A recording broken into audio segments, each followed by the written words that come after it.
जय हिंद। तो चलिए शुरू करते हैं साइंस का 2026 में जो एग्जाम हुआ है उसका टोटल ऑब्जेक्टिव क्वेश्चन। यहाँ हम 80 के 80 ऑब्जेक्टिव क्वेश्चन का आंसर बताने वाले हैं। तो चलिए वीडियो में बने रहें और आप 80 क्वेश्चन अगर आप 2026 के एग्जाम दिए हैं तो 80 में 80 क्वेश्चन का आंसर मिला सकते हैं और आप इसमें यह पता कर सकते हैं कि आप परीक्षा में कितने करेक्ट आंसर करके आए हैं। तो चलिए बिना समय लिए हुए आपका स्क्रीन पर पहला क्वेश्चन दिख रहा होगा, शुरू करते हैं पहला क्वेश्चन से। आपको स्क्रीन पर पहला क्वेश्चन दिख रहा होगा, दिया है पहला क्वेश्चन में कि प्रथम मासिक धर्म का प्रकट होना क्या कहलाता है। जिसमें ऑप्शन ए दिया है मेनोपॉज, बी में दिया है मेनार्च और सी में दिया है मासिक चक्र। इनमें से कोई नहीं, डी ऑप्शन है। तो आपका सही जवाब बिल्कुल बी ऑप्शन की ओर जाता है, यानी पहला का ऑप्शन बी बिल्कुल सही जवाब है, मेनार्च। आगे बढ़ते हैं और दूसरा क्वेश्चन देखते हैं। दिया है कि भ्रूण का विकास होता है, यानी भ्रूण का विकास कहाँ होता है। जब बच्चे माँ के पेट में पल रहे होते हैं तो उसका डेवलपमेंट कहाँ होता है, यहाँ से क्वेश्चन दिया है। यह भी बायोलॉजी का क्वेश्चन है। आपका पहला ऑप्शन दिया है अंडाशय में, बी दिया है योनि में, सी दिया है गर्भाशय में और डी दिया है फलोपियन ट्यूब में। आपका सही आंसर सी बिल्कुल सही जवाब है, यानी किसी भी भ्रूण का डेवलपमेंट उसकी यूट्रस में होता है, अर्थात गर्भाशय में होती है। 3 नंबर क्वेश्चन दिया है कि जीव द्रव शब्द किससे प्रस्तुत किया। जीव द्रव शब्द किसने प्रस्तुत किया था। आपका ऑप्शन ए है पुरकिंजे ने, बी है डार्विन ने, सी है जॉनसन ने और डी है लामार्क ने। तो आपका तीसरा का ए आंसर बिल्कुल सही जवाब है। चलिए क्वेश्चन नंबर 4 में दिया है कि मानव युग में लिंग गुणसूत्र की संख्या कितनी होती है। आप जानते हैं कि मनुष्य में कुल गुणसूत्र की संख्या 46 होती है या 23 जोड़ी होती है, जिसमें एक गुणसूत्र ऐसे होते हैं जो जनन से संबंधित होते हैं, यानी वह गुणसूत्र लिंग के लिए निर्धारित होता है। अर्थात आप यहाँ पर आंसर देखेंगे कि आपका ऑप्शन दिया है एक में, ए में 1, अर्थात यही बिल्कुल सही जवाब है। आगे बढ़ते हैं ऑप्शन क्वेश्चन 5 की ओर। दिया है निम्नलिखित में से कौन पुरुषों में पाए जाने वाला लिंग क्रोमोसोम का जोड़ा है। XX कहें तो XX ये स्त्री में पाई जाती है, YY तो किसी में नहीं पाया जाता है, XY किसी में नहीं पाया जाता है, यानी यहाँ ऑप्शन बी बिल्कुल सही जवाब है। X और Y पुरुष में गुणसूत्र पाए जाते हैं, अर्थात किसी भी संतान का जन्म होना, लड़का या लड़की होना, इसका पूरा उत्तरदायी पुरुष को ही जाता है। चलिए आगे बढ़ते हैं और क्वेश्चन 6 की ओर देखते हैं। दिया है 6 नंबर क्वेश्चन में जीवाणु कहलाते हैं। ए ऑप्शन दिया है उत्पादक, बी दिया है अपघटक, सी दिया है उपभोक्ता और डी दिया है इनमें से कोई नहीं। आपका 6 का आंसर बिल्कुल सही जवाब है, ऑप्शन बी यानी अपघटक। 7 आपके स्क्रीन पर दिख रहा होगा। क्वेश्चन नंबर 7 को देखते हैं। दिया है कि निम्नलिखित में कौन एक भूमिगत जल का उदाहरण है। यानी भूमिगत जल का उदाहरण का मतलब है कि वैसा जल जिससे भूमि के नीचे है और वह पीने योग्य जल हो, उसे हम भूमिगत जल कहेंगे। अर्थात ऑप्शन ए नदी का जल है, ये तो जमीन के नीचे नहीं है। आप देखें तो ऑप्शन बी इसका बिल्कुल सही जवाब है, कुआं को ही भूमिगत जल का एक उदाहरण मानते हैं। चलिए आगे बढ़ते हैं और क्वेश्चन नंबर 8 को देखते हैं। 8 में दिया है तालाब किस प्रकार का पारिस्थितिकी तंत्र है। तालाब जो है किस तरह का पारिस्थितिकी तंत्र है। ऑप्शन ए में दिया है कृत्रिम, बी में दिया है प्राकृतिक, सी में दिया है अजैविक और डी में दिया है इनमें से कोई नहीं। आपका 8 का बी ऑप्शन प्राकृतिक बिल्कुल सही जवाब है। 9 में दिया है कि ओम के नियम का गणितीय रूप क्या है। यह बहुत ही आसान क्वेश्चन है, ओम के नियम का गणितीय रूप, अर्थात ऑप्शन बी बिल्कुल सही है, यानी I बराबर V/R होता है। क्वेश्चन नंबर 10 आपकी स्क्रीन पर दिख रहा होगा। दिया है विद्युत अपघटन में इलेक्ट्रॉन मुक्त होता है किस पर। ए ऑप्शन दिया है एनोड पर, बी दिया है कैथोड पर, सी दिया है ए और बी दोनों, यानी ऑप्शन ए बिल्कुल इसका सही जवाब है। आगे बढ़ते हैं 11 नंबर क्वेश्चन की ओर। ताप बढ़ने से चालक के प्रतिरोध पर क्या प्रभाव पड़ता है। तो आप समझते हैं कि किसी चीज का जब ताप बढ़ाते हैं, ताप बढ़ने का मतलब यहाँ पर है कि जब बिजली की वोल्टेज बढ़ जाती है तो उससे प्रतिरोध पर क्या प्रभाव पड़ता है, तो वो भी बढ़ जाएगा, यानी प्रतिरोध पर प्रभाव भी बढ़ता हुआ नजर आएगा, यानी 11 का ए आंसर बिल्कुल सही जवाब है। आगे बढ़ते हैं 12 नंबर क्वेश्चन की ओर देखते हैं। 12 नंबर क्वेश्चन दिया है शुष्क सेल में ऋण इलेक्ट्रॉन बना होता है। शुष्क सेल में ऋण इलेक्ट्रोड बना होता है, यानी जो आप बैटरी के देखते हैं एवरीडे टॉर्च वाला बैटरी देखे होंगे, उसमें आपका दिया है सूखा सेल जो होता है उसका एनोड यानी ऋण वाला यानी माइनस पीछे वाला जो प्लेन सपाट होता है उसका सेल जो है वह कौन होता है, प्लस होता है या माइनस होता है, ये पूछा है। तो आपको दिया है कि प्लस माइनस तो बता ही रहा है पहले से कि ऋण इलेक्ट्रोड होता है किस चीज का बना होता है, तो जस्ता, यानी हम कहें तो वह जिंक का बना होता है। ऑप्शन है प्रत्यावर्ती धारा की दिशा चालक में, प्रत्यावर्ती धारा की दिशा चालक में ऑप्शन ए में दिया है एक समान होती है, बी में दिया है आवर्ती रूप से उल्टी हो जाती है या उलट जाती है, सी में दिया है 2 बार बदलती है, डी में दिया है इनमें से कोई नहीं, अर्थात आपका बी ऑप्शन बिल्कुल सही जवाब है। आगे बढ़ते हैं और 14 नंबर क्वेश्चन की ओर देखते हैं। दिया है कि निम्न में से कौन सुरक्षा युक्ति है, यानी दिया है ए में ऑप्शन ए मीटर, बी में दिया है यूनिट बोर्ड, सी में दिया है MCB और डी में दिया है इनमें से कोई नहीं, यानी 14 का सी ऑप्शन बिल्कुल सही जवाब है। आगे बढ़ते हैं और 15 नंबर क्वेश्चन को देखते हैं। 15 नंबर क्वेश्चन में दिया है कि हमारे घरों में जो विद्युत आपूर्ति की जाती है वह है, ए में दिया है 220 वोल्ट पर दिष्ट धारा, बी में दिया है 12 वोल्ट पर दिष्ट धारा, सी में दिया है 220 वोल्ट प्रत्यावर्ती धारा, अर्थात यहाँ सी आंसर बिल्कुल सही जवाब होगा। ये विद्यार्थी कोई बनाया है जिसका ये ऑप्शन ए लगा के आ गया है। 220 वोल्ट तो वो सही मारे हैं, लेकिन यहाँ पर एसी करंट होता है ये उन्होंने ध्यान नहीं दिया है कि अतिभारण के समय विद्युत परिपथ में विद्युत धारा का मान हो जाता है। अतिभारण के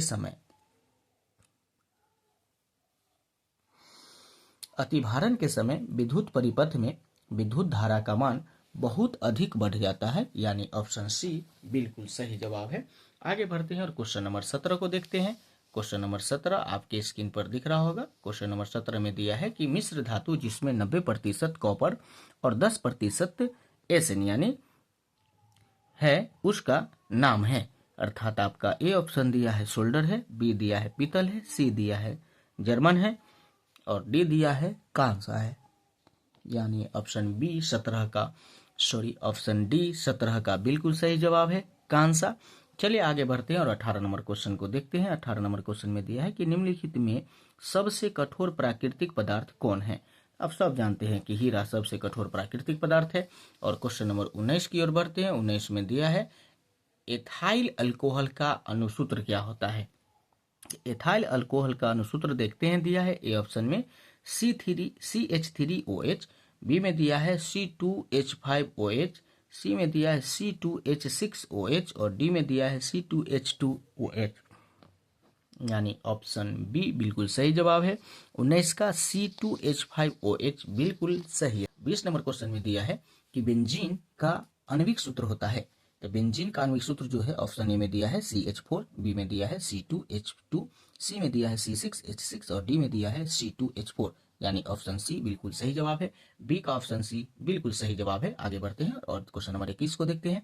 निम्नलिखित में से कौन युग समावयव दिया है। ए में C2H6 C6H6, बी में दिया है C5H10 और C6C5H12 है, यानी सी में दिया है ऑप्शन C2H5OH और CH3OH3, ऑप्शन सी इसका बिल्कुल सही जवाब है। आगे बढ़ते हैं क्वेश्चन 22 की ओर। 22 में दिया है कि एसिटिक अम्ल का IUPAC नाम क्या होगा। तो इसका एथेनोइक अम्ल बिल्कुल सही जवाब होगा। क्वेश्चन नंबर 23 में देखते हैं कि एल्कोहल में कौन सा तत्व उपस्थित नहीं होता है। चलिए आपका ऑप्शन ए दिया है कार्बन, बी दिया है ऑक्सीजन, सी दिया है हाइड्रोजन, डी दिया है नाइट्रोजन, यानी आपका डी बिल्कुल सही जवाब है। यानी 28 का आंसर ऑप्शन डी नाइट्रोजन बिल्कुल सही जवाब है। आगे बढ़ते हैं और क्वेश्चन नंबर देखते हैं 24 का। 24 में दिया है कि आवर्त सारणी के उदग्र स्तंभ को क्या कहा जाता है। तो आवर्त सारणी के उदग्र स्तंभ को वर्ग कहते हैं, यानी ऑप्शन ए बिल्कुल सही जवाब है। क्वेश्चन नंबर 25 देखते हैं। क्वेश्चन नंबर 25 में दिया है कि एक तत्व का इलेक्ट्रॉनिक विन्यास 2, 8, 7 है। तो इस तत्व की परमाणु संख्या कितना है। तो आपको इसको जोड़ देना है सिर्फ, यानी 2 और 8 जोड़ेंगे तो 10 और 10 में 7 जोड़ेंगे तो 17, यानी ऑप्शन सी बिल्कुल सही जवाब है। आगे बढ़ते हैं क्वेश्चन 26 की ओर। क्वेश्चन 26 आपके स्क्रीन पर दिख रहा होगा। दिया है निम्नलिखित में किस में इलेक्ट्रॉन को बाहर निकालना सबसे आसान है। तो दिया है यहाँ पर M प्लस, ये तो आपका ऑप्शन ए बिल्कुल सही है 26 का। क्वेश्चन नंबर 27 में दिया है कि निम्नलिखित में से कौन संक्रमण तत्व नहीं है, यानी वैसा तत्व बताना है जिसमें संक्रमण नहीं होता है। तो आपका ऑप्शन ए दिया है Ni, बी दिया है Cu, सी दिया है Fe। Ni कहें तो निकेल है, Cu का मतलब कॉपर है और Fe यहाँ पर लोहा है और डी जो है यानी Ca कैल्शियम है। ऑप्शन डी विद्यार्थी बिल्कुल सही बनाया है। चलिए आगे बढ़ते हैं और क्वेश्चन नंबर 28 की ओर देखते हैं। 28 नंबर क्वेश्चन में दिया है कि कोयला तथा पेट्रोलियम है। कोयला और पेट्रोलियम है मतलब कि कोयला और पेट्रोलियम के किससे नाम से जानते हैं। तो कोयला और पेट्रोलियम को जीवाश्म ईंधन से नाम से जानते हैं, क्योंकि ये दोनों सीमित मात्रा में हमारे पृथ्वी के अंदर दबे हुए हैं। आगे बढ़ते हैं। 19 नंबर क्वेश्चन दिया है निम्नलिखित में किसके कारण पर्यावरण का संतुलन बिगड़ जाता है। ए में दिया है बढ़ती मानव जनसंख्या से, बी में दिया है वन रोपण से, सी में दिया है अधिक हरे पौधे उगने से और डी में दिया है जैव विविधता से। ऑप्शन ए बिल्कुल इसका सही जवाब है 29, अर्थात यही अदला बदली की है। यहाँ पर आंसर आपका बी बिल्कुल सही है, द्वितीय स्थापना अभिक्रिया। आगे बढ़ते हैं 37 नंबर क्वेश्चन की ओर देखते हैं। रासायनिक अभिक्रिया के दौरान किस पदार्थ में ऑक्सीजन का योग होता है। यहाँ आपका ऑप्शन ए दिया है अपचयन, बी दिया है उपचयन, यानी ऑप्शन बी बिल्कुल सही जवाब है। उसके बाद 38 नंबर क्वेश्चन को देखते हैं। 38 नंबर क्वेश्चन में दिया है कि जल में हाइड्रोजन तथा ऑक्सीजन की परमाणु संख्या का अनुपात होता है। जल में हाइड्रोजन और ऑक्सीजन, हाइड्रोजन में H2 हाइड्रोजन होता है, ऑक्सीजन ये पूरे जल बना। आपको देखना है कि जल का सूत्र यही होता है H2O। अब इस H में हाइड्रोजन में परमाणु की संख्या 2 है और ऑक्सीजन में तो परमाणु संख्या लिखा नहीं है, इसका मतलब 1 होगा। तो इसका अनुपात पूछा है तो 2:1 आंसर होगा, अर्थात ये आंसर बिल्कुल सही जवाब है। 38 नंबर क्वेश्चन का ए आंसर ही होगा। आगे बढ़ते हैं। 39 नंबर क्वेश्चन दिया है कि खारिया का रासायनिक सूत्र क्या है। खारिया का रासायनिक सूत्र CaCO3 होगा। आगे बढ़ते हैं। 39 का क्वेश्चन सी आंसर बिल्कुल सही जवाब था। देखते हैं क्वेश्चन नंबर 40 नंबर क्वेश्चन दिया है कि दूध से दही बनने में निम्न में से कौन सी अभिक्रिया होती है। ऑप्शन ए दिया है अपघटन अभिक्रिया, बी दिया है प्रकाश संश्लेषण अभिक्रिया, सी दिया है किण्वन अभिक्रिया। ऑप्शन सी बिल्कुल सही जवाब है, यानी किण्वन अभिक्रिया के कारण ही दूध से दही बन जाता है। आगे क्वेश्चन 41 नंबर आपकी स्क्रीन पर दिख रहा है। दिया है कि जब वस्तु फोकस पर हो तब अवतल दर्पण में बना प्रतिबिंब होता है। ए में दिया है वास्तविक और केंद्र पर होता है, बी में दिया है आभासी होता है, सी में दिया अनंत होता है, डी में दिया है कोई प्रतिबिंब नहीं बनता है। ऑप्शन सी 41 का बिल्कुल सही जवाब है। आगे बढ़ते हैं और 42 नंबर क्वेश्चन देखते हैं। 42 नंबर क्वेश्चन में दिया है कि समतल दर्पण द्वारा बना प्रतिबिंब पार्श्व उल्टा होता है, अर्थात ऑप्शन ए में दिया है बायां दायां प्रतीत होता है, बी में दिया है ऊपर नीचा प्रतीत होता है, सी बड़ा होता है, डी इनमें से कोई नहीं होता है, यानी ऑप्शन ए बिल्कुल सही जवाब है। आगे बढ़ते हैं और क्वेश्चन नंबर देखते हैं 43 की ओर। दिया है कि अवतल दर्पण में फोकस पर बना प्रतिबिंब होता है। यहाँ आपका आंसर बिल्कुल सही जवाब है, वास्तविक और उल्टा होता है। 44 नंबर क्वेश्चन की ओर देखते हैं। दिया है जो वस्तु अनंत पर हो तो अवतल दर्पण में प्रतिबिंब होता है। तो अवतल दर्पण में प्रतिबिंब होता है, इसके लिए ऑप्शन दिया है आपको ए में कि दर्पण के पीछे आभासी, ना ये आंसर नहीं होगा। बी में दिया है कि फोकस पर वास्तविक उल्टा, अर्थात ऑप्शन बी बिल्कुल इसका सही जवाब होगा।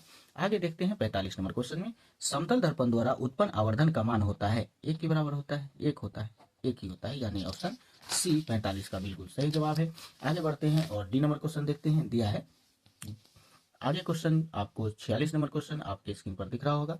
दिया है प्रकाश का अपवर्तन होता है क्योंकि प्रकाश की गति में परिवर्तन होता है। बिल्कुल यही ऑप्शन सही है इसका। आगे बढ़ते हैं और 47 नंबर क्वेश्चन देते हैं कि अपवर्तनांक की इकाई होती है। अपवर्तनांक की इकाई होती है तो आप पाएंगे कि अपवर्तनांक का कोई इकाई नहीं होता है, यह मात्रक विहीन।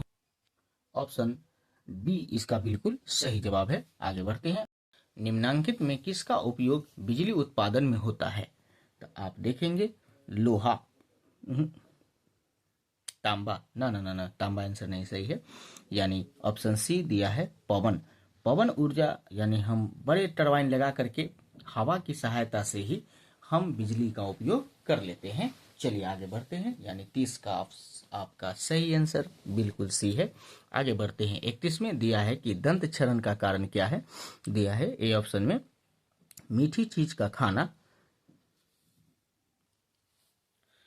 बी ऑप्शन दिया है दांतों की सफाई न करना, सी दिया है बैक्टीरिया द्वारा अम्ल का निर्माण होना, डी दिया है इनमें से सभी, अर्थात दंत का क्षय होने का कई कारण और है। मीठे चीज खाने से भी दंत क्षय हो जाता है, दांत की सफाई न करते हैं तो क्षय हो जाता है, यानी ऑप्शन डी यहाँ पर बिल्कुल सही जवाब है। आगे बढ़ते हैं क्वेश्चन 31 की ओर, और 31 नंबर क्वेश्चन में दिया है कि निम्नलिखित में से क्या स्वपोषी पोषण के लिए आवश्यक है। ऑप्शन ए दिया है ये CO2 कार्बन डाइऑक्साइड तथा जल बिल्कुल स्वपोषी पोषण के लिए आवश्यक है। बी क्लोरोफिल, क्लोरोफिल अगर नहीं रहेगा तो फिर हम पेड़ पौधा तो ये स्वपोषी पोषण कर ही नहीं पाएंगे, क्योंकि स्वपोषी पोषण के लिए सबसे पहले आवश्यकता है क्लोरोफिल, बाकी है सूर्य का प्रकाश, और डी दिया है ऑक्सीजन। यहाँ क्वेश्चन कहा है कि कौन आवश्यक नहीं है, तो नहीं है कहा है तो ऑप्शन डी आपका बिल्कुल सही जवाब होगा। चलिए आगे बढ़ते हैं क्वेश्चन नंबर 33 की ओर। दिया है कि डायनेमो यांत्रिक ऊर्जा को किस ऊर्जा में बदल देता है। आपको ये परिवर्तन वाला में आपको देखना क्या है कि जब हम डायनेमो चलाते हैं तो उससे कौन चीज बना लेते हैं। तो ध्वनि, क्या डायनेमो चलने से आवाज होती है? उत्तर है नहीं, ध्वनि ऊर्जा नहीं होती है। बी दिया है विद्युत ऊर्जा, सी दिया है सौर ऊर्जा, डी दिया है इनमें से कोई नहीं, यानी आपका ऑप्शन बी बिल्कुल सही जवाब है। डायनेमो से हम विद्युत ऊर्जा प्राप्त कर लेते हैं और डायनेमो चला करके बॉल वगैरह या लाउड स्पीकर वगैरह भी बजा लेते हैं। आगे बढ़ते हैं क्वेश्चन 34 की ओर। 34 नंबर क्वेश्चन आपके स्क्रीन पर दिख रहा होगा। दिया है 34 में कि जैव आवर्धन प्रदर्शित करने वाला रसायन है, यानी DDTP होगा। ये तो आपका ऑप्शन बी बिल्कुल सही जवाब है। आगे बढ़ते हैं। ओजोन का आणविक सूत्र होता है, ओजोन का O3 होता है, यानी ऑप्शन सी बिल्कुल सही जवाब है 35 का। आगे बढ़ते हैं और क्वेश्चन देखते हैं 36 नंबर क्वेश्चन की ओर देखते हैं। दिया है कि रासायनिक अभिक्रिया Na2SO4 plus BaCl2 BaSO4 plus 2NaCl किस प्रकार की अभिक्रिया है। चलिए अगला क्वेश्चन देखते हैं। दिया है कि वायु में प्रकाश की गति लगभग होती है। वायु में प्रकाश की चाल आप जानते हैं 3 × 10⁸ मीटर पर सेकेंड होता है, यानी ऑप्शन डी बिल्कुल सही जवाब है। आगे बढ़ते हैं। अगला क्वेश्चन दिया है 49 नंबर क्वेश्चन। 49 नंबर क्वेश्चन आपके स्क्रीन पर दिख रहा होगा। दिया है बेकिंग सोडा का रासायनिक सूत्र होता है NaHCO3, यानी ऑप्शन ए बिल्कुल सही जवाब है। आगे क्वेश्चन है 50 नंबर। दिया है कि निम्न में से कौन लवण है। यहाँ लवण की बात करते हैं तो लवण तो ये भी लवण ही दिखता है, NaOH लवण ही, लेकिन यहाँ पर ऑप्शन सी ही बिल्कुल सही जवाब होगा। K2SO4 भी लवण ही है। आगे देखते हैं 51 नंबर क्वेश्चन। 51 नंबर क्वेश्चन में दिया है कि निम्नलिखित में से किस विलेन का उपयोग दीवारों की सफेदी करने के लिए किया जाता है। तो आप सब जानते हैं CaOH का होल ट्वाइस, यानी इसे हम सफेदी करने के लिए भी चूना का हम प्रयोग करते हैं। आगे बढ़ते हैं और 52 नंबर क्वेश्चन देखते हैं। 52 नंबर क्वेश्चन आपके स्क्रीन पर दिख रहा होगा।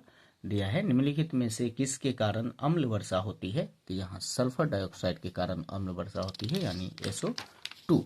आगे बढ़ते हैं और 63 नंबर क्वेश्चन को देखते हैं। 63 नंबर क्वेश्चन में दिया है कि निम्न में लिखित यौगिक में कौन दुर्बल अम्ल है। दुर्बल अम्ल की बात कर रहा है, तो हमको देखना पड़ेगा यहाँ पर ये दुर्बल HCl, ये तो पेट में पाया जाता है अम्ल, ये तो बहुत ही काफी पावरफुल होता है, ये भी पावरफुल, यानी यहाँ ऑप्शन सी बिल्कुल सही जवाब दिख रहा है, यानी CH3COOH ये बिल्कुल आपका दुर्बल अम्ल के ही श्रेणी में आता है। आगे बढ़ते हैं ऑप्शन 54 को देखते हैं। 54 क्वेश्चन नंबर देखते हैं। दिया है निम्नलिखित में से कौन अधातु है। कार्बन एक अधातु है, ये आप सब जानते होंगे। 54 के बाद देखते हैं आगे 55 नंबर क्वेश्चन। 55 नंबर क्वेश्चन में दिया है कि लोहा को जिंक से लेपित करने की क्रिया को क्या कहते हैं। गैल्वेनीकरण कर कहते हैं, यानी ऑप्शन सी बिल्कुल सही जवाब है 55 का, गैल्वेनीकरण। आगे देखते हैं 56 नंबर क्वेश्चन में दिया है कि निम्नलिखित में से कौन सबसे अधिक अभिक्रियाशील है। पोटेशियम सबसे अधिक अभिक्रियाशील है, यानी यहाँ पर के उसका संकेत दिया है। 57 में दिया है कि पानी में छड़ी को मुड़ी हुई दिखना किसका कारण है। तो प्रकाश का परावर्तन, ए में दिया है। बी में दिया है अपवर्तन, यानी ऑप्शन बी ही अपवर्तन बिल्कुल सही जवाब है। आगे बढ़ते हैं 58 नंबर क्वेश्चन की ओर, और 58 नंबर क्वेश्चन दिया है कि निम्नलिखित में किसका अपवर्तनांक सबसे अधिक होता है। हीरा का अपवर्तनांक सबसे अधिक होगा, यहाँ पानी दिया है। हीरा का अपवर्तनांक सबसे अधिक होता है। 59 नंबर में दिया है स्पेक्ट्रम में किस रंग की किरण का झुकाव अधिक होता है। तो स्पेक्ट्रम में आप जानते हैं कि यहाँ बैगनी रंग का ही झुकाव सबसे अधिक होता है, यानी 59 का सी ऑप्शन बिल्कुल सही जवाब है। आगे बढ़ते हैं क्वेश्चन नंबर 60 की ओर, और क्वेश्चन नंबर 60 आपके स्क्रीन पर दिख रहा होगा। 60 नंबर क्वेश्चन दिया है, आंख का रंगीन भाग होता है आइरिस। आंख का रंगीन भाग आइरिस कहलाता है। आगे बढ़ते हैं, मानव नेत्र की निकट बिंदु, ये तो बहुत ही आसान क्वेश्चन पूछा है, 25 सेंटीमीटर होगा। 62 नंबर क्वेश्चन आपके स्क्रीन पर दिख रहा होगा। 62 नंबर क्वेश्चन दिया है कि जिस दोष में व्यक्ति को दूर की वस्तु स्पष्ट नहीं दिखती है। अच्छा, इसका मतलब हुआ कि नजदीक की वस्तु दिखती है, तो जो चीज दिखती है वही दृष्टि दोष होता है, अर्थात हम यहाँ यह कहेंगे कि यह निकट दृष्टि दोष है। ऑप्शन बी 62 का बिल्कुल सही जवाब है। आगे बढ़ते हैं और क्वेश्चन नंबर देखते हैं 63 नंबर। 63 नंबर क्वेश्चन आपके स्क्रीन पर दिख रहा होगा। 63 नंबर क्वेश्चन में दिया है कि निकट दृष्टि दोष को सुधारा जाता है किस लेंस से, तो निकट दृष्टि दोष को सुधारते हैं अवतल लेंस से। आगे दिया है 64 नंबर क्वेश्चन में, विद्युत शक्ति का एसआई मात्रक होता है। विद्युत शक्ति का एसआई मात्रक वाट होता है। आगे बढ़ते हैं 65 नंबर क्वेश्चन में। 65 नंबर क्वेश्चन आपके स्क्रीन पर दिख रहा होगा। 65 में दिया है कि मुख गुहा में किस पोषक तत्व का पाचन होता है, प्रोटीन, वसा, कार्बोहाइड्रेट। यहाँ पर आपका कार्बोहाइड्रेट ही आंसर होगा सही, वसा यहाँ पर विद्यार्थी बिल्कुल गलत जवाब लगा लिए हैं। आगे बढ़ते हैं 66 नंबर क्वेश्चन में दिया है कि मानव आहार नाल का सबसे लंबा भाग को क्या कहते हैं, तो बरियात। बरियात सबसे बड़ी नहीं होती है, यहाँ भी सही आंसर नहीं विद्यार्थी कर पाए हैं, यानी छोटी आंत बिल्कुल सही जवाब होगा। मानव आहार नाल की सबसे बड़ी भाग को, लंबी भाग कहा है, इसको हम क्या कहते हैं, छोटी आंत कहते हैं, यानी ऑप्शन डी बिल्कुल सही जवाब है। आगे बढ़ते हैं 67 नंबर क्वेश्चन की ओर। 67 नंबर क्वेश्चन दिया है, द्विबीजपत्री पौधों को गाढ़ कोशिका की कौन सी भित्ति मोटी होती है, तो आंतरिक भित्ति मोटी होती है, यानी भीतरी भित्ति मोटी होती है। आगे दिया है 68 नंबर क्वेश्चन की ओर बढ़ते हैं। दिया है ग्लाइकोलाइसिस कहाँ होता है, तो ग्लाइकोलाइसिस कोशिका द्रव में पाया जाता है। आगे बढ़ते हैं अगला क्वेश्चन की ओर। 69 नंबर क्वेश्चन आपको दिख रहा होगा। दिया है मत्स्य का मुख्य श्वसन अंग क्या होता है, तो मछली जो है वो सांस किससे लेती है, तो गल्फर से लेती है, गल्फारा होता है आंसर। इसमें आपको गिल्स दिया है, यानी 69 का ऑप्शन डी बिल्कुल सही जवाब है।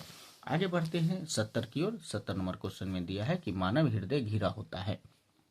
मानव हृदय घिरा होता है, यहाँ पर आप देख रहे हैं कि दिया है संयोजी उत्तक से, बी दिया है पेरिकार्डियम से, यही आपका बी आंसर बिल्कुल सही जवाब होगा। आगे दिया है 71 नंबर क्वेश्चन कि प्लाज्मा का रंग कैसा होता है। प्लाज्मा कहे तो आपको कभी ब्लड जांच हुआ होगा, तो आप जाने होंगे कि ब्लड जांच करने के लिए वो ब्लड को स्थिर करके छोड़ दिया जाता है, और उसमें कुछ भाग जो नीचे दब जाती हैं, और कुछ भाग जो होता है उसका पंचुच्छू टाइप का, वो पीला टाइप का होता है, ऊपर की ओर हो जाता है, जिससे हमारी जांच होती है ब्लड की, और उसमें से हम बीमारी को पता करते हैं कि व्यक्ति में कौन सी बीमारी है, यानी हल्का पीला रंग का होता है वह।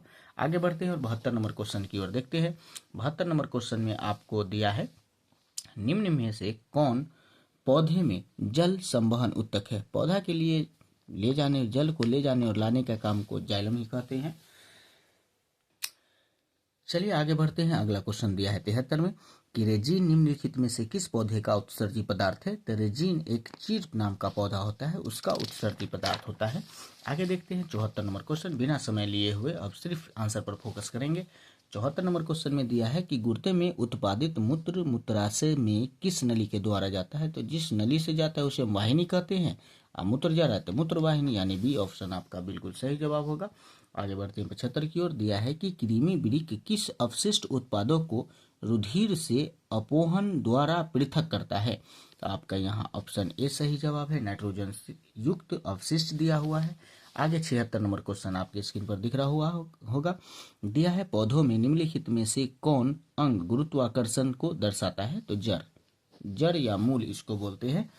76 का ऑप्शन ए बिल्कुल सही जवाब है। आगे बढ़ते हैं और 77 नंबर क्वेश्चन की और 77 नंबर क्वेश्चन दिया है, कौन पादप हार्मोन वृद्धि का संबंधन करता है।